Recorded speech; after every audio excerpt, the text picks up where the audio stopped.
எனக்கு டிவோர்ஸ் ஆயிடுச்சு தெரியுமா. எனக்கு வந்து சின்ன வயசுல இருந்தே கொஞ்சம் நீங்க இவ்வளவு ரெண்டு பேசுனீங்களா கொஞ்சம் ஃபெமின் கேரக்டர் உங்களுக்கு தெரியுதா. அதுக்கு முன்னாடி வந்து நிறைய கல்யாணம் முடிஞ்சு ஃபுல் அண்ட் ஃபுல் வந்து அரேஞ்ச் மேரேஜ் தான். ஒரு பையன் வந்து ஆம்பளையா பொம்பளையா அப்படிங்கிறதே தாண்டி அவங்களோட ஜெண்டரை வந்து இது பண்றதுக்கு ஒரு வாரம் காணலாம், ஒரு நாள் போதும், 1.5 வருஷம் காத்திருக்கணுமா. நீங்க உங்களோட இந்த இந்த பர்சனலா இருக்கிறத பத்தி உங்க சோஷியல் மீடியால நீங்க உங்க இன்ஸ்டாகிராம்ல அந்த மாதிரி பேசியிருக்கீங்களா? என்கிட்ட இருந்து டைவர்ஸ் ஆகி போனாலும் அவங்களுக்கு இன்னொரு வாழ்க்கை இருக்கும்ல, அது வந்து நம்ம செய்யக்கூடாது.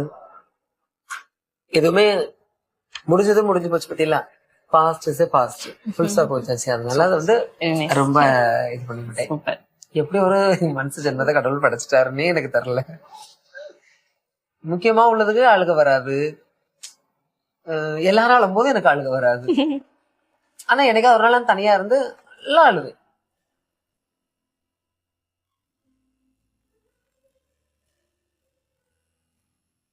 வெளியே நான் ஓரளவு வந்துட்டேன்னா அப்ப என்ன மாதிரி வெளியே வர முடியாம எவ்வளவு பேர் இருப்பாவ, அவங்களெல்லாம் நினைச்சு என் மனசை செஞ்சு விடுவேன், நானே தேத்திக்குவேன். இப்படிதான் நான் வந்து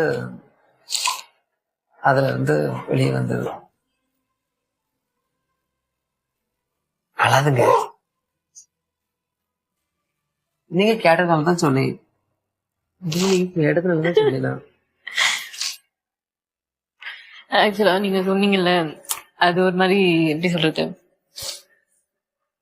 ரொம்ப கில்ட்டா ஃபீல் ஆயிடுச்சு. இப்ப நம்ம ஈஸியா ஒருத்தர் சொல்லிடுவோம்ல, இவங்க என்ன எப்படி இருக்காங்க, இவங்க என்ன எப்படி பண்றாங்க அப்படின்னு. பட் அவங்க எவ்வளவு கோ த்ரூ பண்றாங்க அப்படின்னு அவங்களுக்கு தான் தெரியும்.